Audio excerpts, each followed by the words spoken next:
सभी दोस्तों को सलाम, नमस्ते, सत श्री अकाल। मैं हूँ वाहिद नसीम और लेकर हाजिर हूँ आपके साथ एक नया एपिसोड कुछ विशेष खबरों के साथ। सबसे पहले खबर बहुत बड़ी है, बड़ा अटपटी सी खबर है, बड़े ख्वाब हैं, बड़े सपने हैं, मगर उन सपनों का क्या होगा ये मैं आपको दिखाऊंगा। सबसे पहले तो हम ये देखते हैं कि मिस्टर ट्रंप ने अपना एक एआई वीडियो बनाया है जिसमें ये साबित करने की कोशिश की है कि अब जो गाज़ा होगा वो ट्रंप का गाज़ा होगा, जहाँ पर एक गोल्ड सी तस्वीर जो है मूर्ति लगी होगी ट्रंप की, और एलन मस्क, नेतन्याहू और ट्रंप जो है बीच पर जो है बिकनी में मज़े कर रहे होंगे, और कहीं सड़कों पर जो है वो एलन मस्क कुछ खा रहा होगा, और ये एक बड़ी बिल्डिंग और एक शानदार दुनिया में बेस्ट किस्म का जो है वो गाज़ा होगा। ये अच्छा ख्वाब है, ये मज़ाक है, क्या है वो अलग बात है। पहले देखें, ये वीडियो देखें आप।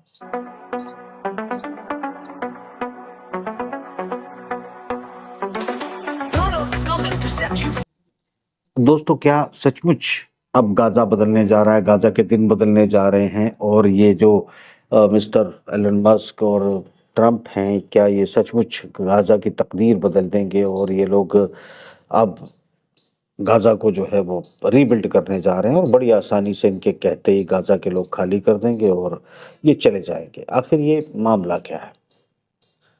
देखिए, ट्रंप दुनिया को अपने कुछ गेम में फँसा रहा है, कुछ हीले में लगा रहा है, कुछ गेम कहीं चल रहा है, कहानी कहीं चल रही है।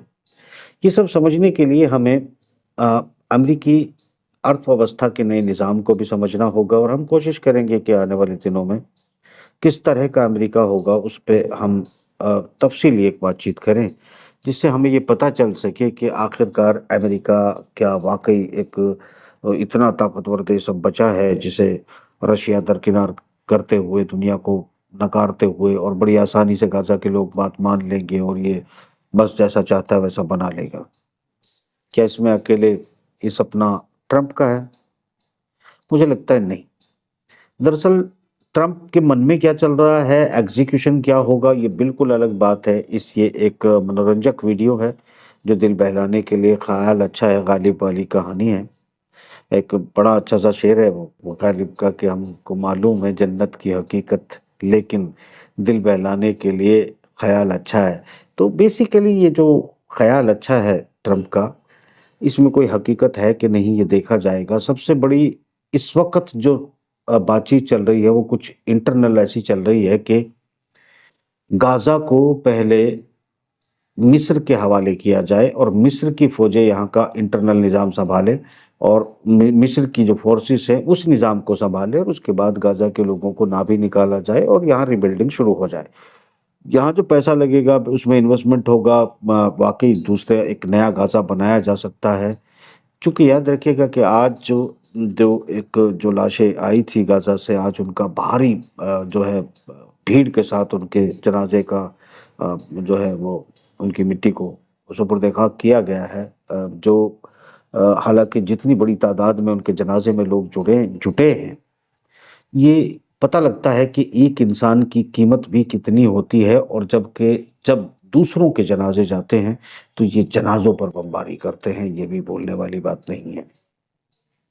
खैर, अब हम थोड़ा-सा और आगे बढ़ते हैं और ये समझने की कोशिश करते हैं कि ट्रंप साहब जो है क्या करना चाहते हैं। तो एक तरफ गाज़ा, गल्फ़ और इस तमाम इलाके को इन्होंने लगा दिया है काम पे कि भई कुछ इस तरह का ख्वाब तुम भी देखो, हम भी देखें, और जो वो उखड़े हुए हैं इज़राइल के लोग, उनमें कोई एक स्टेबिलिटी आए, उनके मन में जो है कुछ ऐसी बातें आए जो कि वो उसी जगह पर ठहरे रह सकें। अ, देखिए, एक एक सबसे पहले हम बातों को आगे बढ़ाएँ तो एक ख्वाब हमें बिल्कुल दरकिनार कर देना चाहिए।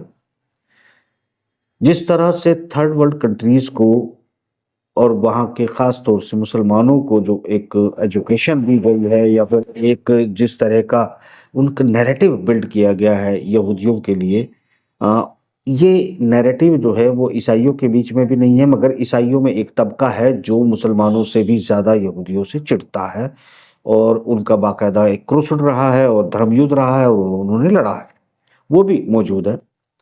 अ, यहाँ रशिया को यहूदियों के खिलाफ हो जाना चाहिए, यहूदियों का शब्द इस्तेमाल कर रहा हूँ, या अरबों को यहूदियों के खिलाफ हो जाना चाहिए। मेरे ख्याल से हमने पूरी की पूरी एक कम्युनिटी को जो है वो अलग करके रख लिया है, और ये हमारे थर्ड वर्ल्ड कंट्री में जो है ऐसा नैरेटिव बनाया गया है।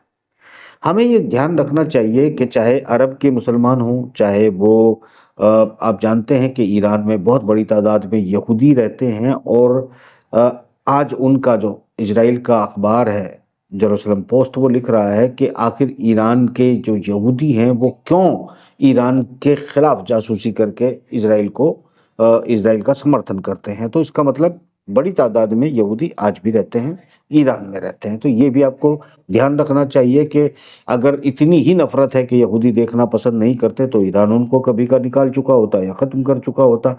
अरब जगत के लोग भी जानते हैं कि खुदाए यकता, यानी कि एक खुदा में यकीन करने वाले जो हैं, वो भी ईसाई भी हैं, यहूदी भी हैं और मुसलमान भी हैं, और उन्हीं नबियों को सब मानते हैं। तो थर्ड वर्ल्ड कंट्री में जिस तरह का नैरेटिव बनाया गया है यहूदियों के खिलाफ, ऐसा नैरेटिव दूसरे कंट्री या दूसरे मज़हब के लोगों में नहीं है।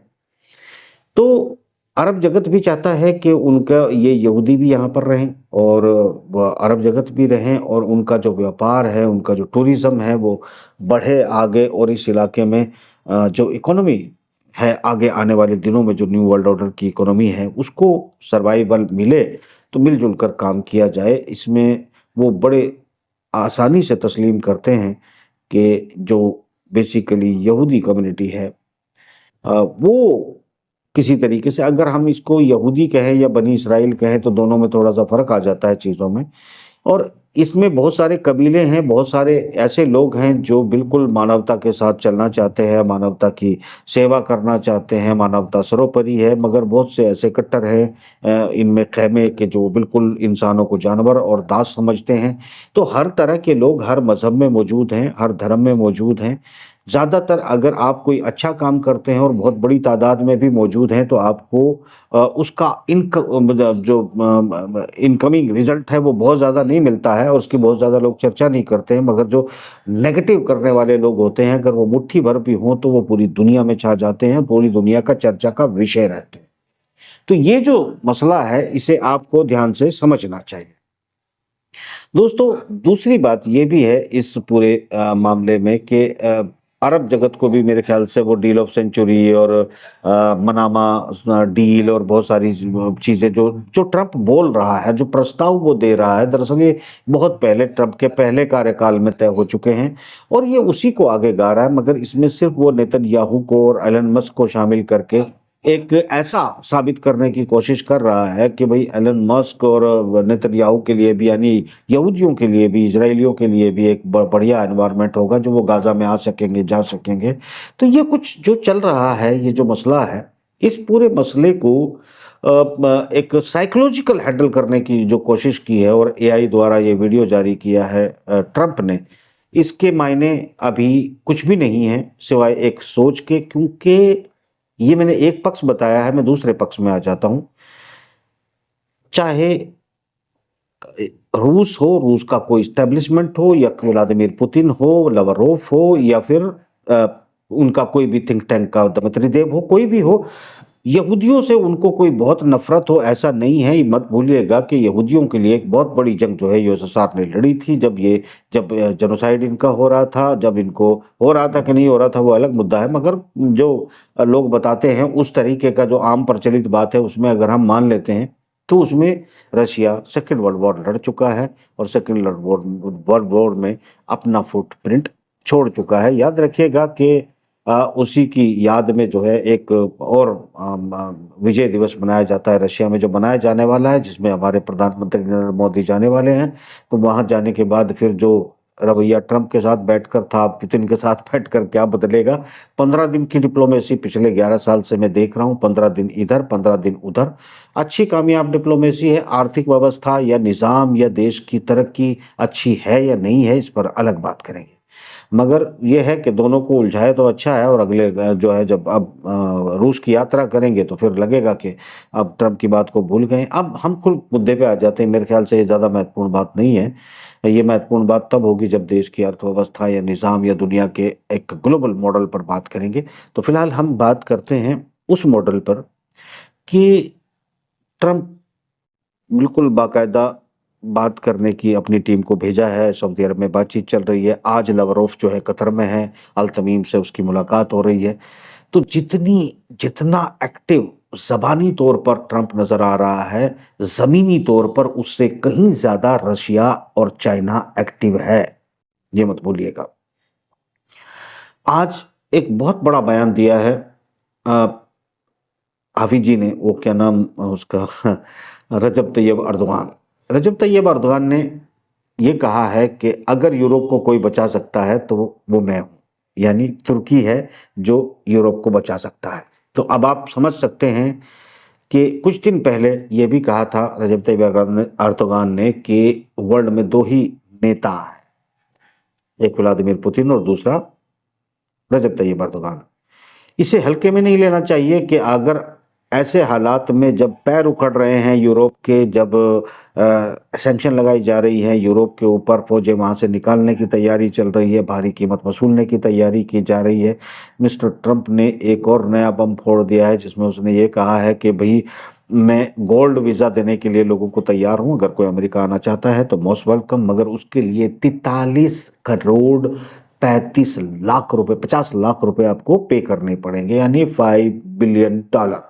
तो $5 बिलियन जो है आपको देना पड़ेगा, यानी आपको 43 करोड़ लगभग ऐसा ही बनता होगा, बहुत ज़्यादा मैं फिगर में मत जाइएगा, मगर ऑलमोस्ट जो है 43 करोड़ 50 लाख रुपया जो है वो बनता है। तो वो आप पे करके नागरिकता ले सकते हैं, और जिसके पास 43 करोड़ यानी लगभग 50 करोड़ रुपए होंगे वो अमेरिका क्या अचार डालने जाएगा, ये सोचने की बात है। मगर बड़ी लीडरशिप, शरणार्थी, अपने देशों को लूट के भागने वालों के लिए एक अच्छा हेवन वो बन सकता है, जो शायद उनकी प्लानिंग चल रही है कि अमेरिका में अब एलीट क्लास का जो है वो दबदबा होना चाहिए, और बाकी जो लेबर है और सिस्टम है ये सोचना कि वहाँ काम नहीं होगा। तो ये भी बात जानते हैं कि ट्रंप के साथ काम कर रहे हैं कि एआई जो है वो सारे काम को, एआई रोबोट्स, एआई और ये सब बहुत हद तक मैन पावर के काम को टेक ओवर कर लेगा और वो आसानी से कर लेगा।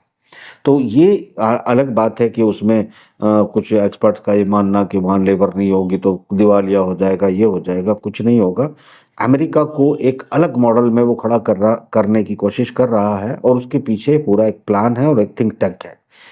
एलन मस्क की बात जहाँ तक आती है, और जैसे हमने देखा कि गाजा और गल्फ की बात कर रहे हैं, ये मामला इतनी आसानी से न बंद होने वाला है न सुलटने वाला है। एक बात आपको मैं इसी के कंटिन्यूशन में एक अलग एपिसोड बनाऊंगा, जिसके लिए मैंने आपके लिए बिछाया है जाल, और इस जाल से मैं समझाने की कोशिश करूंगा कि आपका देश और आप कहाँ जा रहे हैं, उसका इंतज़ार करना। मैं इस पे अभी ख़त्म कर लेता हूँ डिप्लोमेटिक जो सिचुएशन फिलहाल बन रही है वो।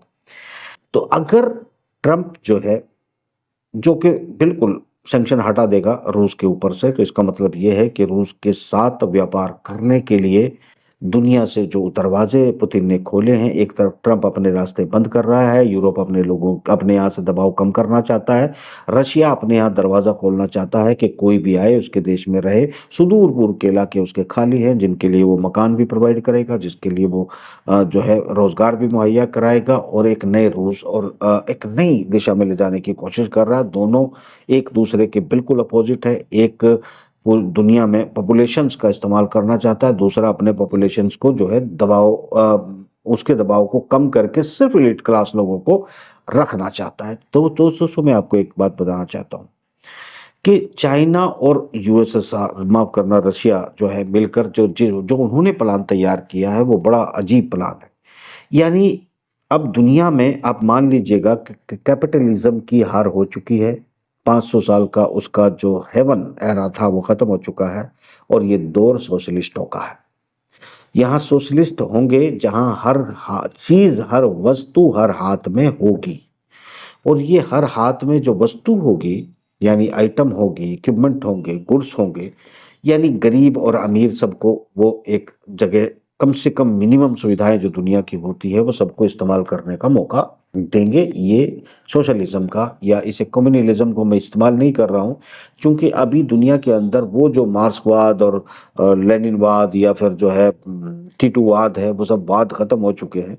तो ये वाद के अलावा एक नए किस्म का जो है माओवाद, ये सब खत्म हो चुके हैं और नए किस्म का कम्युनिज्म मौजूद है, जिसे आप सोशलिज्म कह सकते हैं। यानी आपको धर्म की जो अपनी प्रक्रिया है उसे करने की भी छूट आपके पास है और धन कमाने का मौका भी आपके पास है, मगर सबको ध्यान रखना है, आप कॉम्पिटिटिव बाजार में रहेंगे। आप ऐसा नहीं कर सकते कि 2 या 3 लोगों के हाथ में पूरी दुनिया का या पूरे देश का या पूरे स्टेट का या पूरे शहर का वित्त देकर बाकी को सबको दास में कन्वर्ट कर दें। तो कैपिटलिज्म के क्रूर और खतरनाक भयानक सिद्धांत से जो है वो दुनिया अनजान थी, मगर उसमें पिस रही थी। अब उसका वक्त खत्म हो चुका है और सोशलिज्म दुनिया में, पूरी दुनिया में छाने वाला है। सोशलिज्म की तरफ जो इस्लामाबाद है, जो आपके अरब के देश है या फिर दूसरे भी जो देश है, वो भी सब सोशलिज्म की तरफ जाएंगे, ना कि वो इस्लाम कट्टर इस्लामाबाद की तरफ जाएंगे। इस्लामाबाद जहाँ पर जो है वो अपने हार्ड चेहरे को दिखाएगा, वहाँ दुनिया उनके रास्ते तंग कर देगी और उन्हें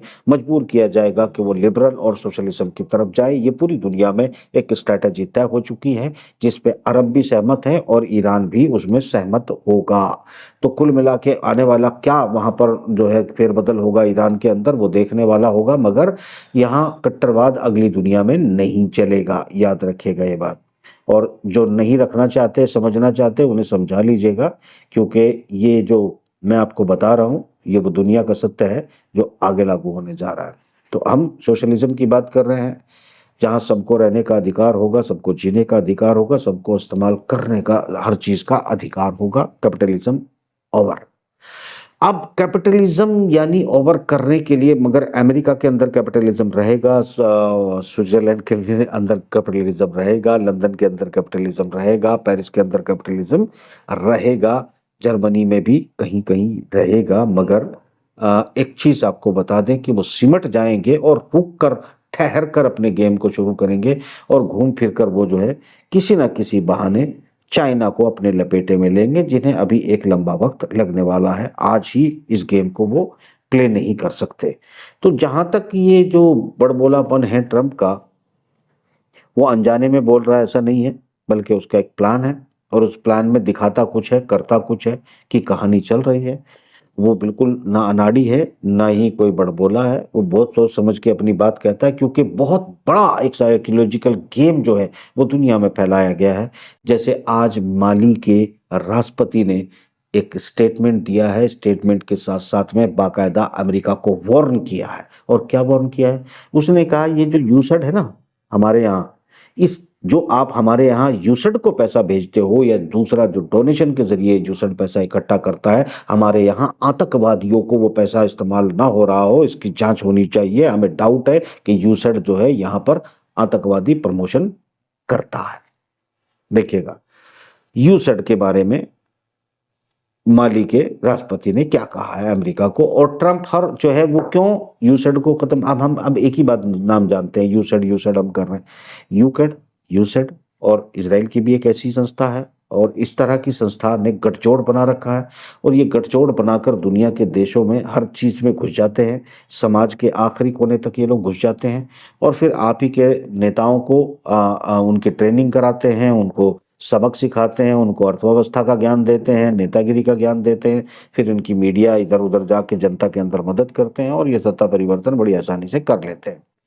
इस नेटवर्क को खत्म करने के पीछे जो है वो आ, उन्हीं लोगों का हाथ होगा। देखिए कुछ लोग बातें ऐसी भी चलती हैं कि फ्रीमेशन, थ्रीमेशन, इलुमनाती, फलामनाती, डिकामनाती, ये सब जो है एक साइकोलॉजिकल वारफेयर है। इस साइकोलॉजिकल शैतान, ये सब एक साइकोलॉजिकल वारफेयर है। कुछ लोगों को वो अलग अलग ध्यान भटकाने के लिए इस तरह के टूल का इस्तेमाल करते हैं। लोग समझते हैं कि अच्छा ये इलुमिनाती कुछ कर रहा है, फिर लोग सोचते हैं ये फ्रीमेशन वाले जो है जीत के आ गए हैं। एक और ही बकवास है, कुछ नहीं है। चंद चुनिंदा लोग हैं जो दुनिया को चलाते हैं। बिल्डरबर्ग के बारे में आपको कई बार बता चुका हूँ। बिल्डरबर्ग एक अदृश्य सरकार के तौर पर एक संगठन है जिसकी खुफिया मीटिंगें होती हैं, और वो मीटिंगें जो है वो दुनिया के अलग अलग देशों से लोगों को बुलाया जाता है, एक एक दो दो को हर जहाँ उन्हें कुछ करना होता है उनको शामिल किया जाता है। और ये सब बहुत ही एलीट किस्म के लोग होते हैं जिनको बुलाया जाता है। फिर उनको गाइडलाइन दी जाती है और उनको बताया जाता है कि तुम्हारे देशों के अंदर हम कहाँ कहाँ कैसे कैसे क्या क्या सपोर्ट करेंगे और हमारा प्लान क्या है। यानी ये माना जाता है कि पूरी दुनिया के अंदर जो सत्ताएं परिवर्तन और सारी चीज़ें होती हैं, लीडरशिप उभरती है, बैठाई जाती है, उसके पीछे बिल्डरबर्ग एक अपना एजेंडा लेकर काम करता है। मगर वो पूरी दुनिया को 100% कंट्रोल कर सकता है, ये भ्रम है। क्योंकि इस बीच में बहुत से ऐसे जो है पिलर सामने आए हैं या खेल सामने आए हैं जो वो नहीं चाहते मगर वो हो रहा है। तो वो खेल जो है, यानी पूरी दुनिया किसी एक के हाथ में हो, ये संभव नहीं है। ये अभी भी बटी हुई है और इस बार जो सोशलिज्म का के पैरोकार हैं उनके हाथ में जो है ये पूरा गेम आ चुका है। और ये गेम इसलिए नहीं आया है, देखिए एक बात आपको मैं समझा दूं कि आने वाले दिनों में अमेरिका के हथियार नहीं बिकेंगे, पश्चिमी जगत के हथियार नहीं बिकेंगे। नई दुनिया में जिसमें मुस्लिम कंट्री भी शामिल हैं और रशिया भी शामिल है और चाइना भी शामिल है, इन सभी के हथियारों ने पश्चिमी जगत के हथियारों को धूल चटा दी है। और ये जो ड्रामेबाजी चल रही है कि वो सीरिया पे अटैक कर रहा है, ये एक चीज़ों को संभालने की बात कर रहा है, आपको बता दूं कि अगर ये जो नेतन्याहू है और अपनी जिद पर अड़ा रहता है तो आने वाले दिनों में निश्चित रूप से इसको यहाँ से उजाड़ने की कोशिश अरब नहीं करेगा, ईरान भी यहाँ से हटाने की कोशिश नहीं करेगा। मुस्लिम दूसरा कोई देश औकात ही नहीं रखता, मगर एक देश है जिसने कहा है कि मैं पूरे यूरोप को बचा सकता हूँ, उसका नाम तुर्की है। उनके पास अपने हथियार हैं, एडवांस हथियार हैं, F-35 से ज़्यादा एडवांस उन्होंने ड्रोन बना लिया है। यानी 5th जनरेशन का F-35 को मात देने वाला उनके पास ड्रोन है, उन्हें पायलट खर्च करने की भी ज़रूरत नहीं है। मगर वो ड्रामेबाजी उसकी भी चल रही है। वो एक खेल खेलेगा जो वक्त आने पर खेला जाएगा। यानी यहाँ पर सीरिया पर ग्रेटर इजराइल बना लेगा, उसे कब्जा लेगा, ऐसी बात बताने वाले वही लोग हैं जो आपको शुरू से मेंटली गुलाम बनाने की कोशिश करते हैं। और आपने ये पढ़ा नहीं क्या, वो किताब पढ़ी नहीं क्या, ये मेरा नाम नहीं ले रहा हूँ, आप बाकी आप समझदार हो समझ लेना, ये उसका बयान नहीं सुना क्या, ये नहीं सुना क्या, ये कोरी कहानियां हैं। कोई अगर है तो अभी कर बनवा के दिखा देना। ग्रेटर इजराइल पहले भी बनवा रहे थे, 3 साल से 1.5 साल से यही काम कर रहे हो, उससे पहले 15 साल से भी यही काम कर रहे हो। मैंने ये कहा कि ये अब बिखर चुका है, ये सिराजा बिखर चुका है, ये वापस नहीं आएंगे। जैसे कि खुद यूक्रेन के लोगों का मानना है कि 30% लोग जो गए हैं इस यूक्रेन से, अब वो लौटकर यूक्रेन वापस कभी नहीं आएंगे, बल्कि उन्हें रोजगार गारंटी सब कुछ दिया जाएगा, नहीं आएंगे। इसी तरह यहूदी भी नहीं आएंगे और ये पूरी तरह धीरे धीरे खिसक कर जो है दुनिया में कहीं खो जाएंगे। और अब ये पूरी तरह से किसी एक को सेंटर पॉइंट बनाने की स्थिति में नहीं रहेंगे, क्योंकि हमें ये पता है कि ये अभी सिर्फ गाज़ा और हमास और सीरिया का में खेल चल रहा है या ईरान के साथ चल रहा है। आप लोग एक नया नाम सुन रहे होंगे, वो नया नाम कभी बताऊंगा, जो ट्रंप की टीम में शामिल है और जो जिसने 2014 में भी काम किया था। धीरे धीरे आप उस नाम को सुन रहे हैं। वो बेसिकली उस ईसाई कम्युनिटी से है जो एंटी यहूदी होती है, याद रखना ये बात। और पहला ट्रम्प उसने फाइनेंस किया था, दूसरे ट्रम्प में भी वो उसके साथ खड़ा हुआ है और वो एक रोल अदा कर रहा है। यानी उस तरह के लोग मौजूद हैं। और कहीं ना कहीं जो लिबरल किस्म के यहूदी हैं, जो दुनिया में अमन शांति चाहते हैं, जो सिर्फ जो है वो तलवार और धमकी के दम पे दुनिया को जीतना नहीं चाहते हैं, बल्कि वो मस्त हैं अपनी दुनिया में, अल्ट्रा ऑर्थोडॉक्स उन्हें का कहा जा सकता है, या फिर उनको जो भी कई कई नाम से उनको पुकारा जाता है, अलग अलग खेमे हैं। यहूदियों की एक बहुत बड़ी तादाद जो है वो इजराइल के खिलाफ हो चुकी है। और जो एक परिवार था जो इन सब की जड़ों में था, उसकी जड़ें खुदी जा चुकी हैं। उसकी जड़ें खोदे जाने का कारण जो है, जो मैं बार बार उसका नाम लेता हूँ, नाम लेने का भी कोई फायदा नहीं है, आप लोग जानते हैं, जर्मनी का वो परिवार जिसने ब्रिटेन के घराने को अपना गुलाम बनाया, अपनी बेटियों को घुसाया, आप उनका राजकुमार की हत्या की, बहुत सारा उसने खेल खेला, अमेरिका को गुलाम बनाया, दुनिया में फाइनेंस को अपने कब्जे में रखा और पूरे फाइनेंशियल कब्जा उसका होने की वजह से सारी दुनिया उसके साथ जुड़ी रही, उसका वायलेशन नहीं कर पाती है। तो कुल मिला के वित्त सबको चाहिए, पैसा सबको चाहिए, और पैसे के बगैर इसी को वो, इसीलिए वो कहते हैं कि कि दुनिया का खुदा पैसा है और पैसे का पैगंबर वो आदमी है, और उसके साथ ही रॉकफेलर और फलाना फेलर और डिकाफेलर जो है, ये सब कुछ है। तो ये एक खेल है जो चलता रहता है दोस्तों। तो इस खेल में जो है वो अब वो उनकी हार हो चुकी है, और क्योंकि उनका जो निज़ाम था वो डिस्ट्रॉय हो गया है, वो अब रिवाइवल नहीं होगा। गाजा में ट्रंप का ये वीडियो इस तरह से सच नहीं होगा कि वहाँ पर नेतन्याहू और एलन मस्क होंगे। सच ज़रूर होगा मगर अलग तरह से होगा, और आधा अधूरा होगा, पूरा भी नहीं होगा। अब रूस के ऊपर जो पाबंदियां हटने के बिल्कुल करीब है, तो इसका मतलब उसकी इकोनॉमी किस मॉडल में जाएगी वो आपको मैं ज़रूर बताने की कोशिश करूंगा। याद करिएगा कि ये पूरा गेम द ग्रेट गेम के नाम से जब शुरू हुआ था, तब तक यूक्रेन की वार भी शुरू नहीं हुई थी। मेरे प्रोग्राम है the great game, the new great game, the greater Eurasia, ये पूरे के पूरे लंबे लंबे मेरे आर्टिकल है। उन आर्टिकल्स में एक एक शब्द आज आपको सत्य नजर आ रहा होगा। जो कहा था, जो लिखा था, जो बोला था, वही सब कुछ दुनिया के अंदर हो रहा है।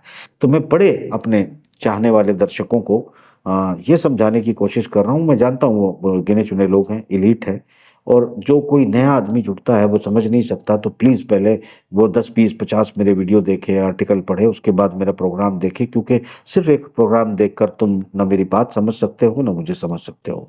तो कुल मिलाकर इस पूरे ग्रुप में शामिल या इस दर्शक दीर्घा में शामिल होने के लिए भी आपको ट्रेनिंग की आवश्यकता होती है। तो दोस्तों मैं अब यहाँ ये बताने की कोशिश कर रहा हूँ इसमें कि अरब जगत और ये सब कुछ अपने एक नए खेल में शामिल हो चुके हैं, जिनमें ट्रंप वरम सब आ जाते हैं।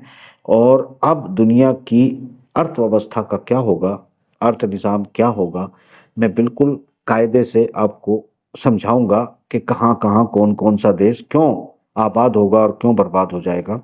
पूरी अपनी तरफ से कोशिश करूंगा।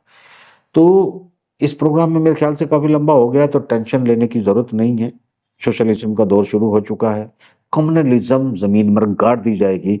जो नहीं मानेगा वो अपना अंजाम भुगतने के लिए तैयार है, क्योंकि जिन्होंने द ग्रेटर यूरेशिया प्लान किया, उन्होंने बहुत कुछ प्लान किया, और जो मैं बता रहा हूँ मैं प्लान का हिस्सा बता रहा हूँ। इजाज़त दें, अगले एपिसोड का इंतज़ार करें। दुनिया की आबादी और बर्बादी की कहानी आपको बताने वाला हूँ। खुदा हाफिज।